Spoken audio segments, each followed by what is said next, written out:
Don't press that. You cleaning people think everything has buttons. The sentence cracked across the executive lobby like a whip on marble, sharp, loud, and impossible to ignore. Heads turned. Silence tightened. The man who said it stood confidently in a light gray suit, red tie bowled against his shirt, corporate badge clipped perfectly to his chest. Brad, account manager. He pointed directly at the black woman standing at the elevator panel, her gloved hand resting on the button marked 52. She wore a standard-issue janitor uniform, sleeves smudged from hours of real work. Her other hand held a folded cloth, still damp with chemical cleaner. She didn't look at him. She didn't flinch. Her finger remained on the button. Brad took a step closer, voice lowering like venom sweetened by policy. This elevator isn't for support staff. Step away before you trigger something you can't fix. Laughter, soft but quick, broke out behind him. A blonde associate leaned over and whispered, "Does she think she's going to the boardroom?" Someone else muttered, "She's been here forever. Never touched that panel before." The woman didn't speak. She adjusted her stance slightly.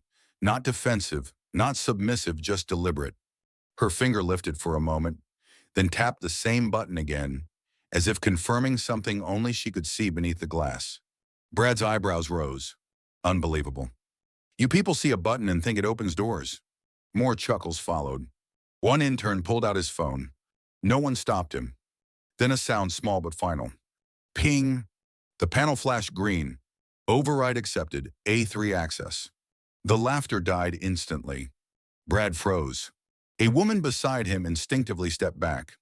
The janitor moved forward, stepping into the elevator without a word, without looking at anyone. The doors began to close. Then paused. A hand reached in from outside and gently stopped the door. A figure stepped forward. The CEO, Jonathan Callahan, didn't need a title card. The room recognized him before his name did. He looked briefly at the gathering, then at the woman inside the elevator. His voice was calm, not performative, just absolute. She's cleared. Let her go. No one dared follow. As the doors closed around her, the overhead security camera captured the look on Brad's face, not guilt, not confusion. Just a dawning awareness that maybe he'd just insulted the wrong person in a building he thought he understood. Have you ever been stopped not because of what you did, but because of who they thought you were? If this story struck a chord, drop a comment. Real power needs no spotlight. And follow Unveiled Wealth, where quiet hands and silent rooms still hold the loudest truths. Just a few floors above, in the dim-lit operations room, someone zoomed in on the elevator log, and that's when the name M. Reeves appeared in the system's override clearance line, a name no one had ever questioned until now. Explain, Tupishan. Right now. The words cut through the executive operations room like the snap of a command whip. No one moved. Director Richard Bell stood at the head of the table, eyes fixed on the large screen that still displayed the security log in bold white letters. Override accepted. M-Way. Reeves, level A3. He turned his gaze to the control desk, where Elgin, the youngest IT technician in the room, had already started to sweat through his collar. His fingers hovered above the keyboard like they didn't belong to him. "She's on the master list, sir," he muttered, almost apologetically. The master list for what Richard didn't raise his voice, but the steel in it silenced even the AC hum. "Since when does janitorial staff have override access to the board floor?" Elgin tried to keep his tone even as his hands danced across the console. "She's not listed under janitorial. Her badge is flagged A3, which matches internal engineering override. The clearance was directly signed off by the CEO." For a full second, the room said nothing. Sandra from legal, seated 2 chairs over, leaned forward slightly. "Did he report that to compliance, a level A3 clearance without notification?" Richard didn't blink. "Pull her profile." Now under the warrant sure enough on. Elgin tapped a few commands. The screen updated with a personnel record, the stark simplicity of the data somehow making it more jarring than any red flag. Reeves, Monica. Department Facilities and Emergency Systems. Access Class Internal Override, Type A3. Authorized by J. Callahan, CEO. Sandra's breath caught. That's not a janitor profile. That's someone embedded in the system. No one corrected her. No one knew what to say. And then quietly, almost as if the building itself wanted to shift attention, a camera feed in the upper corner changed angles. There she was, Monica Reeves, standing alone in front of a maintenance panel on the 52nd floor. Her posture calm, focused, intentional. In her hand were not one, but two access cards. One was the standard gray, the other sleek, black, unmarked. She raised the black card to a hidden sensor behind the wall panel. A soft green light blinked, and slowly the wall began to slide open. As the wall opened and Monica disappeared into the hidden panel, the room behind her remained frozen. But in the operations center, something else began to shift, not on the screens, but in the people watching them. Sandra was still scanning the personnel file, lips pressed tight, but it was someone else who finally spoke. A man in his late 50s, silver hair, faded eyes that had seen too many data breaches and cover-ups, leaned forward just slightly, almost to himself, and said, "I think I've seen her before." That quiet sentence hung in the air like static. Richard turned, eyes narrowing. "Where?" The man hesitated, then reached toward the edge of the console. 3 years ago, during the cooling system failure. You remember that whole east wing almost lost power during peak occupancy. Emergency override kicked in, but no one ever confirmed who triggered it. The system didn't log an operator, just a manual reset from circuit access on sublevel 3. A few heads turned. The memory was faint, buried under quarterly reports and new vendor contracts, but the event itself had made headlines internally. No casualties, just a near catastrophe. Sandra asked, "That was resolved by the engineers, wasn't it?" "That's what we were told," the man replied. Slower now, his mind racing ahead of his mouth. "But I was down there. I remember someone running into the service shaft before the team arrived. I didn't think twice at the time. Looked like a janitor. I just assumed he didn't finish. No one needed him to." On screen, Monica had disappeared behind a locked access point. No visible camera followed her. Just a blinking green light where the panel had sealed behind her. Richard's jaw tightened. "So let me get this straight," he said, voice low, dangerous. "A woman with an override badge, hidden clearance, who might have saved us once before, has been walking through this building for years, and nobody knew." Elgin nodded slowly, then turned the monitor to show the access timeline.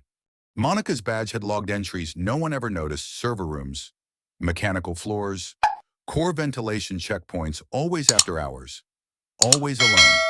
Not once had she clocked in during normal operating hours. She had never asked for recognition. She never even used the break room. And yet, she was everywhere that mattered. A notification popped on screen: A3 manual override engaged, elevator control priority suspended, and someone in the room finally asked the question none of them were ready for. Is she running this building without us even knowing? No one spoke, but the room had changed. It wasn't just about one badge anymore. It was about control: who held it, who believed they had it, and who had been quietly bypassing them all along. Sandra narrowed her eyes at the screen, then pulled up the deeper archive, the one not every department even knew existed. "Let's see if HR flagged anything," she murmured. The system loaded slowly, like it too felt hesitant about what it was about to reveal. The full employee dossier on Monica Reeves came up, not the sanitized front-facing version from the company app, but the internal document. Page 1 looked routine: date of hire. Job title listed as Emergency Systems Consultant Non-Public. Reporting line direct to CEO. Page 2 raised eyebrows. There were no annual reviews, no team evaluations, no department budget allocation, no PTO requests, no HR complaints filed or received. Nothing? As if she had glided through years of corporate life like a ghost. Sandra leaned back. "This profile isn't invisible. It's protected. Someone made sure no one could touch her data." Richard frowned. Protected by who? But he already knew the answer. He just didn't like it. Sandra continued reading. There's a clause here. Special Operations Clause invoked under Infrastructure Risk Mitigation. It gives her discretional access to any floor, any system, if it relates to emergency prevention. She looked up. That clause doesn't exist in any of our standard contracts. This is custom. CEO level only. Elgin, now visibly sweating, clicked into system logs. She's been logging silent overrides for months. Electrical, security, elevator diagnostics, even climate control during the last storm wake. No one ever noticed because she used maintenance code shells. It looked like routine checkups. Richard's voice lowered. So while we were sitting in boardrooms debating sensor budgets, she was in the ducts keeping this place from shutting down. No one replied. But beneath the surface, the realization was digging in. They had all walked past her, talked over her, ignored her, and she had never once reminded them who she was. She didn't have to. We de kunde vernauder why turn because her access didn't need their permission. It never did. The camera feed shifted once again. Monica had now entered the elevator core service shaft. The lights inside flickered, and every panel on the executive floor briefly lost power for half a second, just enough to make them realize who really had her hand on. When the elevator core flickered and every executive screen went black for just a heartbeat, the room stiffened not because of the glitch, but because of what it meant. No one said it out loud, but they all knew this wasn't a malfunction. It was a reminder. And it was deliberate. Sandra instinctively reached for her phone. Should we escalate to the CEO? Richard paused, then gave the kind of nod that didn't mean approval. It meant do it now. The internal line to the CEO's office connected in 3 rings. No assistant. No delay. Just his voice, calm and clipped. Callahan. Sandra cleared her throat. Sir, we have a situation. A woman, Monica Reeves, has accessed the board level. Her badge has A3 override clearance. She's in the elevator core right now. A pause followed, not hesitation, but calculation. Then I'm aware. Richard stepped in, eyes still on the now recovering feeds. Sir, with all due respect, how long has she had this kind of access? Long enough to keep this building standing? Callahan replied, not missing a beat. Why is that a problem today? The question landed heavier than it sounded. Sandra hesitated. We just weren't informed. Her clearance is outside protocol. Exactly, Callahan said. Because protocol doesn't prevent disasters. People do. The line was still open, but no one dared interrupt. He continued. You're all sitting in rooms powered by systems she kept alive. You just didn't notice. That's not her fault. That's yours. Elgin looked up from his screen, stunned. Even Richard's mouth had tightened. Should we notify security to assist her? Sandra asked. The answer came colder this time. Security doesn't assist her. They stand down. Another beat of silence, then let her work. The call ended. No goodbye. No explanation. Just the echo of an order that clarified everything and explained nothing. On the screens, the elevator systems returned to full function, but not a single person in the room moved. What they just heard wasn't an update. It was a hierarchy correction. And somewhere, deep inside the system, Monica Reeves continued her quiet audit like a ghost with keys to every locked door. As the boardroom monitors lit back up, one final alert appeared in the corner. Manual priority detected all floor access, routed through override protocol. No passwords, no biometrics, just one name. It had been 3 years, almost to the day, but for those who remembered, it wasn't a blur, it was a scar. The building had been newer then, or at least trying to look it. Every screen glowed, every process ran smoothly until it didn't. That morning, the executive elevator had climbed to the 49th floor before the numbers on the panel froze, then flickered, then died. Inside were 6 people, 2 board members, 1 foreign investor, a senior operations officer, and a pair of junior analysts who had never been in that elevator before and probably never wanted to again. It started with a jolt. Then the weightless drop. A sound no one forgets, the hum of gravity taking over where machines failed. Somewhere between panic and silence, someone screamed. On the security feed, the elevator's emergency brakes didn't engage. The fail-safe system had glitched.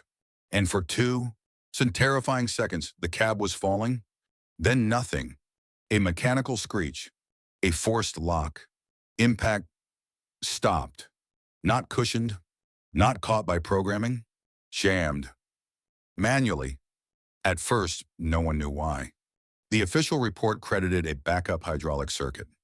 But behind the screen, something else had happened.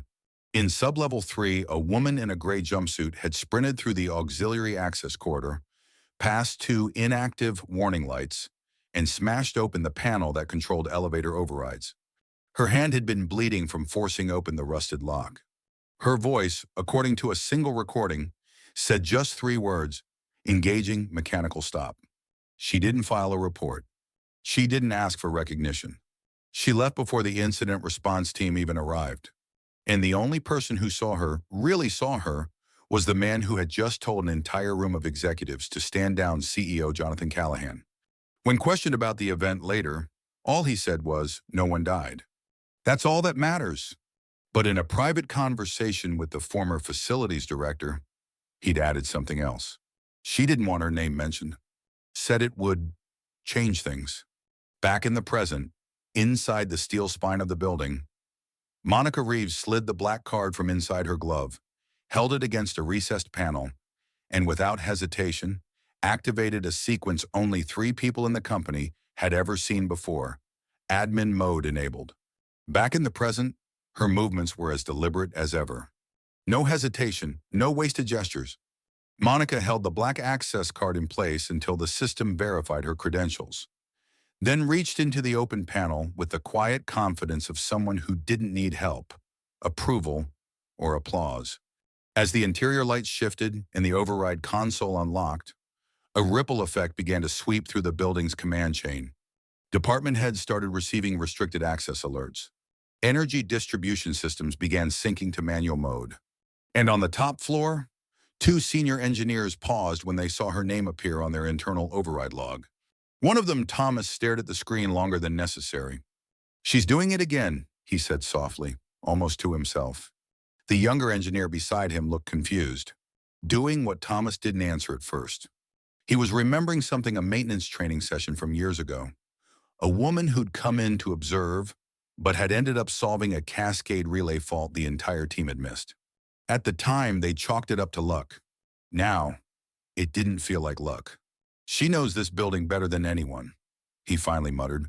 "She doesn't guess. She listens." Meanwhile, and down on level 7, a group of support staff watched the security feed in silence.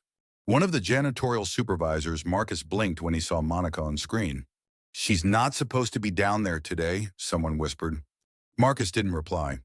He just stared at the image, thinking back to the times Monica had volunteered to cover late shifts, had swapped routes without question, had kept to herself and never once asked for anything. Not even thanks. Not even acknowledgement. She never tried to stand out. But now, for the first time, they were all seeing what she really was: not invisible, just unnoticed them, not beneath them, just beyond their line of sight. And in that quiet moment of recalibration, the building felt different. As if, for the first time, the people watching finally understood that the system wasn't just being managed. It was being protected by someone who didn't need to be seen to be essential. A second status update appeared across every executive terminal, emergency diagnostics locked. Administrative authority active. Operator M. Reeves Faroninosam. And for the first time, no one questioned it. The call came through at 10:42 a.m. Elevator 1A, the executive lift, had stalled between floors 48 and 49 with the CEO, 2 major shareholders, and a visiting legal delegate still inside. At first, the team assumed it was a routine sensor hiccup, but within 90 seconds, the system dashboard began spitting out red brake lag, signal deadlock, emergency override disabled. The room turned cold. 4 technicians scrambled across terminals. One tried a manual restart of the traction controller. Another triggered the auxiliary brake release. Both commands failed. A third suggested disabling the system entirely, but was immediately countered by another: too risky. That thing slips even half a floor, and we've got casualties. Their voices overlapped, logic dissolving into procedural panic. In the center of it all stood David Shin, a junior engineer, recently promoted, barely 28, clinging to his tablet like a lifeline. His eyes darted from screen to screen. The AI's locking us out of our own override shell, he said, voice cracking. It thinks the problem's human interference. Maybe it's right, someone mumbled. On the far side of the room, a quiet alert blinked A3 diagnostic user in proximity to elevator core. No one paid attention until the double doors slid open, and Monica Reeves walked in. Not rushed, not loud, just to present. In her hand, the black card. In her eyes, complete clarity. David stepped in front of the control panel instinctively. "This is restricted," he said sharply. "Beyond your pay grade." Monica didn't argue. She simply looked him in the face, not with offense, not with anger, just calm disbelief. Then she said 5 words that stopped the room cold. "Then step aside, or explain the next funeral to the board." David hesitated. His hands, which had been shaking moments ago, dropped to his sides.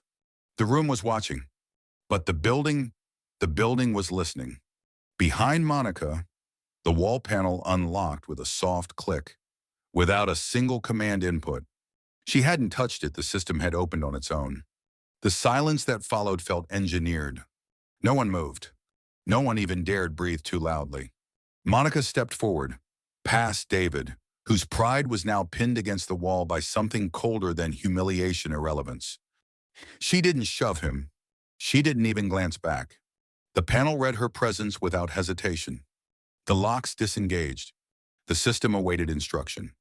And in that sterile hum of fluorescent lights and blinking error codes, a voice crackled through the overhead intercom, low, steady, unmistakable. "This is Callahan. Whatever she says, do it." There was no debate, no permission to question. It wasn't just an order. It was a revelation. Everyone in the room looked to Monica like they were seeing her for the first time. She didn't bask in it. She didn't smirk. She simply pointed to the schematic interface and spoke in the same tone she probably used to ask for mops or maintenance keys. "Mainline 3, you cut power there for exactly 90 seconds. No, no longer, no less. That line is tripping the sync logic. The elevator thinks it's in 2 floors at once. You keep it live, you lose the brake logic. You cut it too long, it doesn't reinitialize." Her fingers danced across the screen without second guessing. "On my mark." "Not before." Someone murmured. "Are you sure?" She didn't answer with words.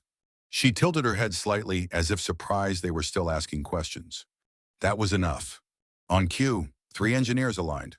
One hovered over the breaker control, another prepped a countdown. The third locked in override authority. Monica raised her hand and let it hover. 3, 2. The screen dimmed. The elevator feed vanished. No pings, no lights, no feedback. Just the kind of silence buildings are not supposed to have. 89 seconds later, before anyone even reached the end of a breath, a single green light blinked to life and the elevator data reappeared.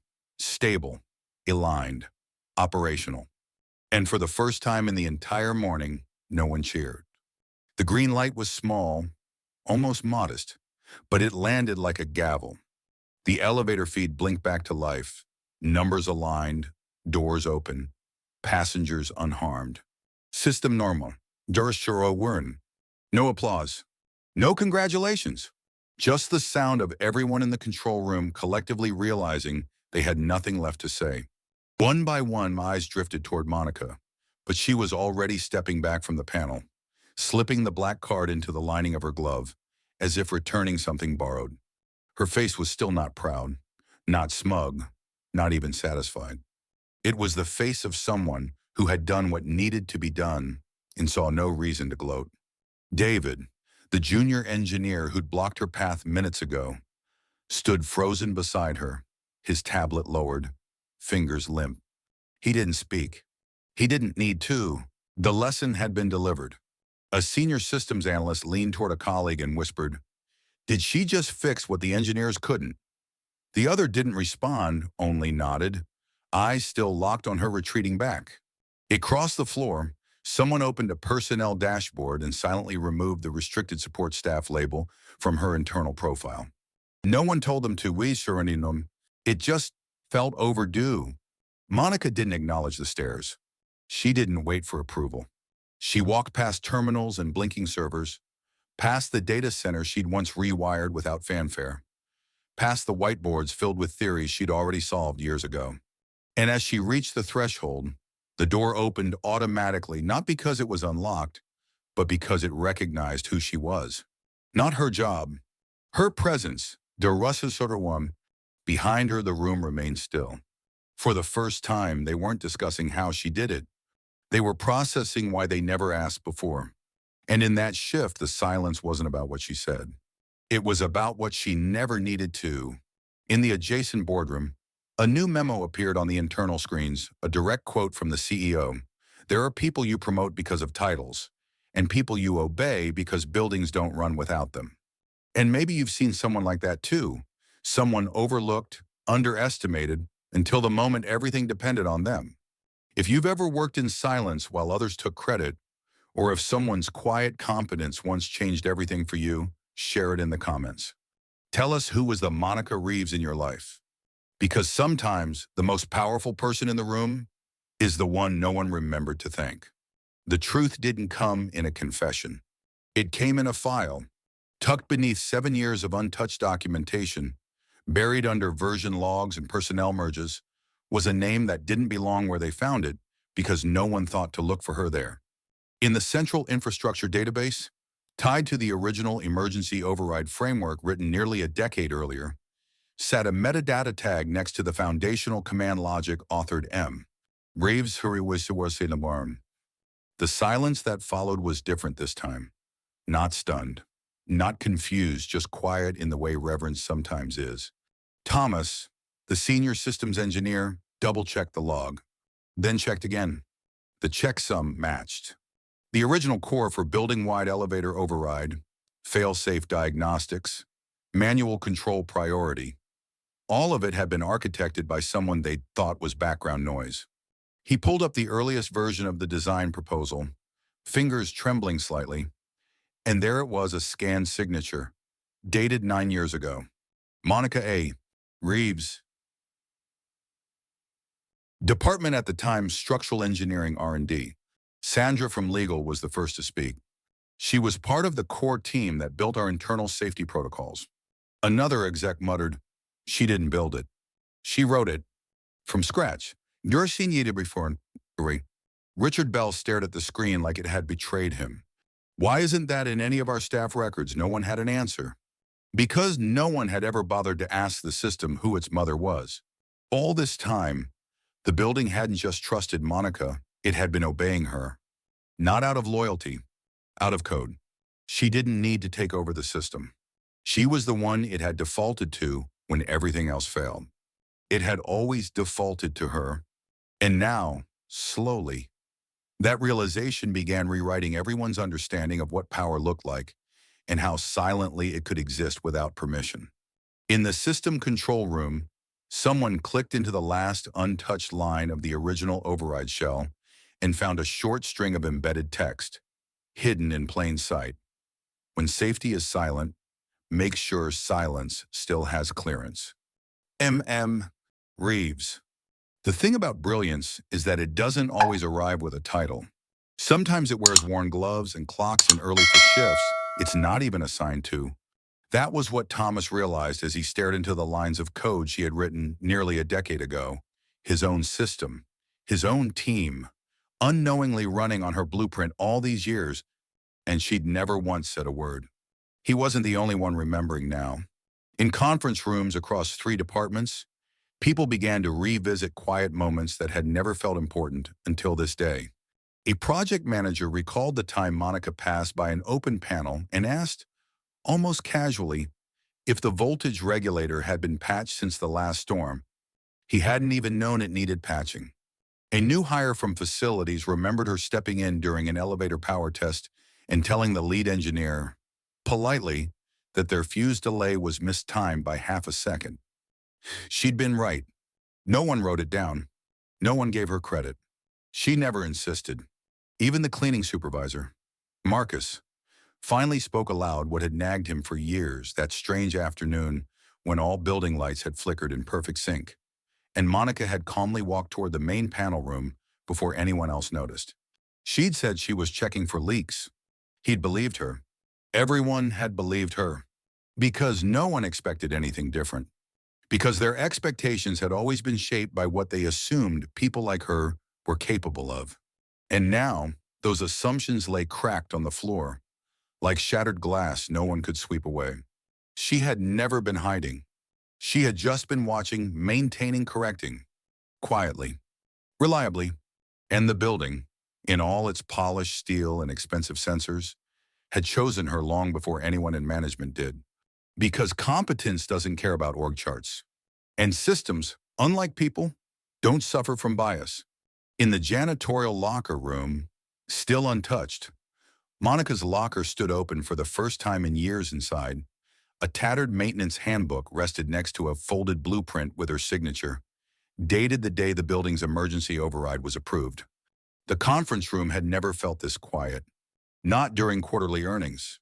Not during crisis briefings. Not even during the merger vote that nearly split the company. This silence was different. It wasn't anxious. It was waiting. Jonathan Callahan, the CEO who had led them through expansion, crisis, and reinvention, stood at the head of the long, polished table. On the screen behind him was no spreadsheet, no projection, no policy draft. Just one image: Monica Reeves, mid-step inside the elevator core, hand on the override panel. No possible. Mas, no spotlight. Just work. Just presence. You asked me earlier why she has clearance, Callahan began, voice even. Why she was allowed into systems others didn't even know existed. He looked down the table, not defensive, not apologetic, simply factual. Because when this building was designed, we hired contractors, consultants who couldn't essential on Pepstone, project leads. They all left. But the one person who stayed, the one person who understood not just the blueprints, but the heartbeat of this place, was her. A shareholder leaned forward, hesitant. So you're saying she's been running the infrastructure? Callahan didn't blink. I'm saying the infrastructure runs because of her. Another exec asked, why wasn't this made public?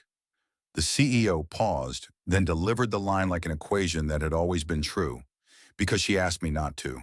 She said, if they know, they'll change how they treat the system. I'd rather they don't know and treat it right by accident. A murmur passed through the room, but no one laughed. It wasn't a joke. It was a philosophy. Callahan gestured to the image. You can hire experts. You can promote titles. But some people don't need either.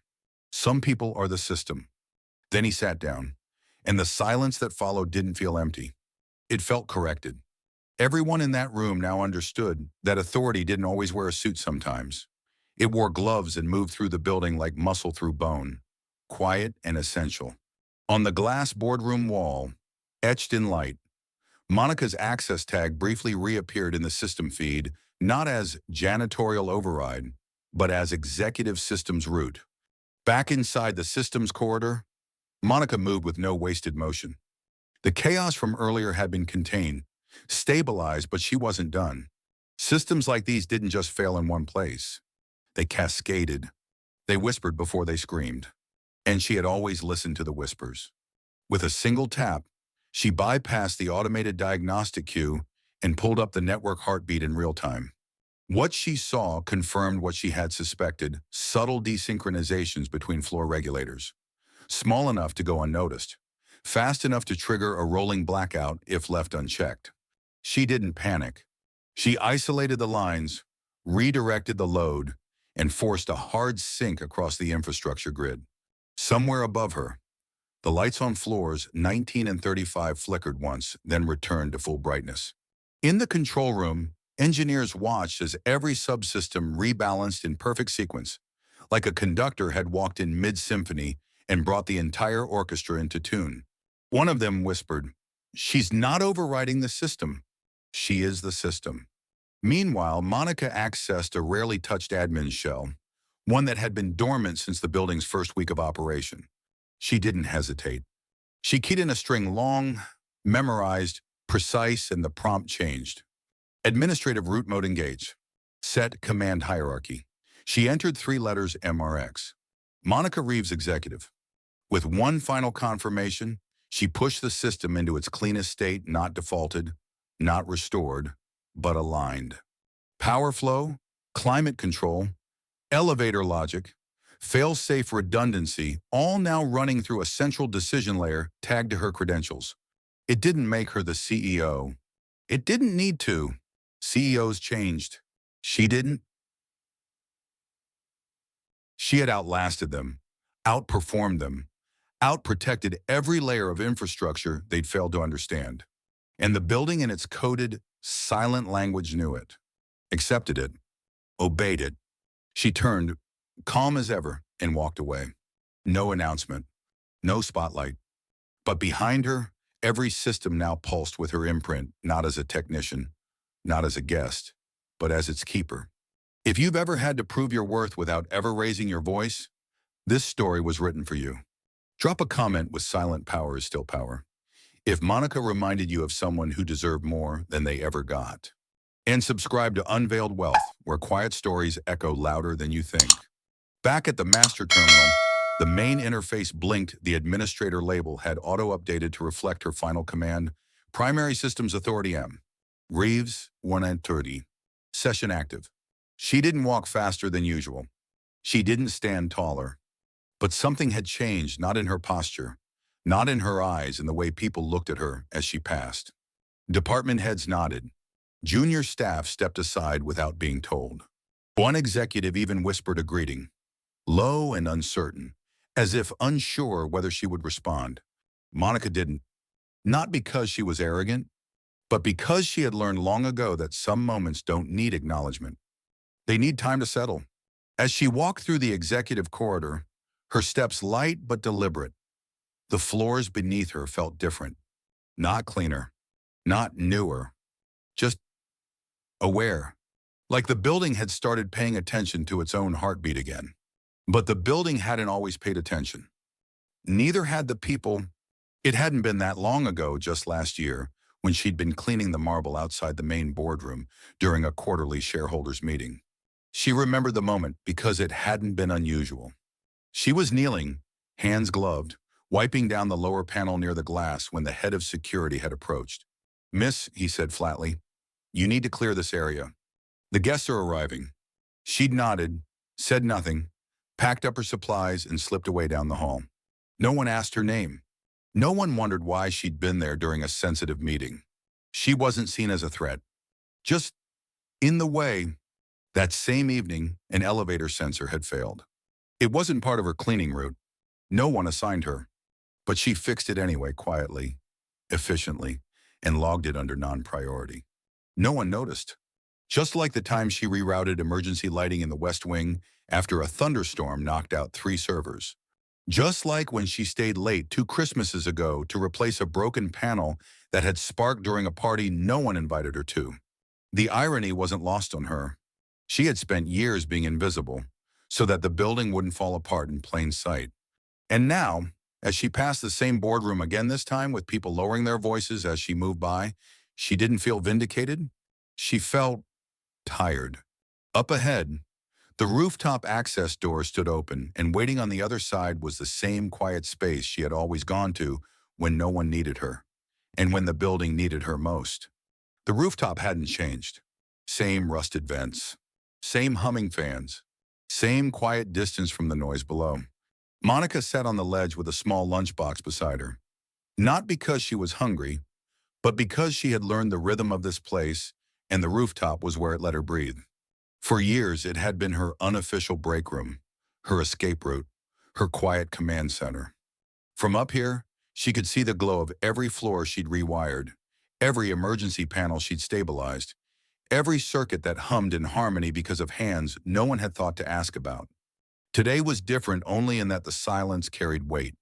A young employee, maybe new, maybe just bold, had followed her up without asking. He stood at a distance for a while, watching her type something on a handheld device. Diagnostic checks. Standard. Intentional. "Why did you hide?" he finally asked. Not accusatory. Not naive. Just curious. She didn't turn to look at him. She let the question hang there for a moment, the way wind hangs on the edge of a building. Then, With a quiet smile that didn't reach her eyes, she answered, "Some hands fix more when they stay unseen." The boy didn't reply. Maybe he understood. Maybe he didn't, but he didn't leave on our son. Just funkter. Monica stood, packed up her tools, and walked past him without fanfare. No lecture, no lesson, no lesson. Just the quiet imprint of someone who had already said what needed saying. As she disappeared down the stairs, the young employee turned toward the skyline, and suddenly, the building didn't seem as tall as it once had. Back inside, Monica made her way past the elevator core, past the server rooms, past the places where her fingerprints still lingered in code and copper. And just as she reached the threshold of the administrative wing, her phone buzzed. A system-wide message marked internal priority. Not from HR, not from security, from the desk of the CEO. One sentence. Her new role starts next week. And no, she didn't apply. The room wasn't grand. No spotlight, no stage lighting, no dramatic walk-ons. Just rows of folding chairs, coffee that had been brewed too early, and name badges half peeled from their lanyards. It was the company's monthly town hall, repurposed this time not for policy updates or quarterly metrics, but for something harder to define, a reckoning, perhaps wrapped inside an apology. Monica didn't sit up front. She never did. She chose a seat near the wall, unobstructed, unnoticed, just like always. But this time, the space around her stayed respectfully empty, as if others finally understood what she had always needed: not attention, but distance to observe. Jonathan Callahan stepped onto the small platform at the front of the room. No script, no slides, just presence. He scanned the room, not for applause, but for silence. And when he found it, he began. He didn't list bullet points. He told a story. From the day the override failed to the moment Monica reset the system with nothing more than a fingertip and a quiet command. From her time as a silent engineer hidden beneath a janitorial badge, to the revelation that the building had always known her, even when the people hadn't. His voice didn't rise. It didn't need to, because truth, when told plainly, carries its own gravity. And when he reached the final words, you could hear chairs creak from how still the bodies in them sat. "She showed us that true leadership," Callahan said, pausing only once. "Listens before it speaks." He stepped down with no applause. There was nothing to celebrate, only something to correct, something to finally acknowledge. In the quiet after, a communications intern opened her laptop and began typing not a press release, not a policy memo, but something far more difficult. I used to laugh at her. Now I quote her. The blog post was never meant to go viral, at least. Not within the company's internal forum. It was just a few hundred words, typed out late at night by a junior staffer in communications who couldn't sleep after the town hall. She didn't name Monica directly. She didn't have to. Everyone knew. The title simply read, "We all missed her." And within 12 hours, the comments had tripled. No emojis, no corporate jargon, just the stories. One by one, employees began to recall the overlooked moments, how the elevator always reset faster when Monica was on night shift, how outages never lasted long on the floor she cleaned, how no one could remember a single day she'd ever called out sick. Someone from the HVAC team posted a single line. She knew the air better than the sensors did. And no one disagreed. Later that week, something new appeared in the main hallway, leading to systems operations, a long banner, navy background, silver text, no logo, no department listed. Just a single phrase, spread across 7 feet of wall system built. System saved. By the same hands. No ribbon cutting. No ceremony. But when the hallway lights dimmed each night for power conservation, the text glowed faintly, as if the wall had decided to speak for itself. Monica never commented on it. She walked past it the way she walked past everything else, with a calm pace, a steady rhythm, and eyes that saw everything without needing to linger. But others noticed.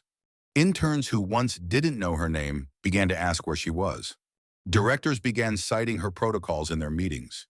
Even the email footer templates were quietly changed, the default quote replaced with one line from her diagnostics log. Some hands fix more when they stay unseen. And then, just before the end of the week, every employee from the lobby receptionist to the CTO received the same internal email. No subject line, no text, just an embedded image. A photograph for nekupurmum, a yediuwerninamporn. High resolution, unfiltered. It showed a weathered hand in a gray glove, fingers still stained with grease, pressed gently against the corner of a system control panel right at the edge, where no spotlight ever reached. There was no sender listed, no signature, just silence, and a building that finally understood who had been holding it together all along. The elevator doors opened with the same quiet grace they always had, polished metal parting in a space too clean to question. But today, someone hesitated. A young employee, maybe a few months into their role, maybe too new to carry all the assumptions others once had, stepped forward and froze. On the interior wall of the executive elevator, just above the emergency controls, a small plaque had been added. No ceremony, no announcement. Just 3 words, engraved into brushed brass, M. Reeves, Wunturi Pim. Authority established. They didn't step in, not right away. They simply stood there, looking at it not like a tourist, but like someone trying to read more than the words aloud. Somewhere below, the building hummed. Not louder, just as steadier, as if it recognized the eyes that paused to finally see. In the distance, voices echoed through the marble hallways, meetings resuming, phones ringing, systems back online. But inside that elevator, for one full breath, there was only stillness. The kind of stillness that comes after a storm you didn't even know someone kept at bay. The kind of stillness earned, voiceover. Sometimes the one who never spoke, built the entire system others shouted inside. The screen faded to black. Then a single line appeared, letter by letter, not flashing, not rushing, just arriving. Have you ever ignored someone just because you didn't know what they could do? If this story reminded you of a name you once overlooked, or a moment you now see differently, leave a comment below. Real power needs no spotlight. And follow Unveiled Wealth, where every silence tells a story someone tried to forget and someone else chose to remember.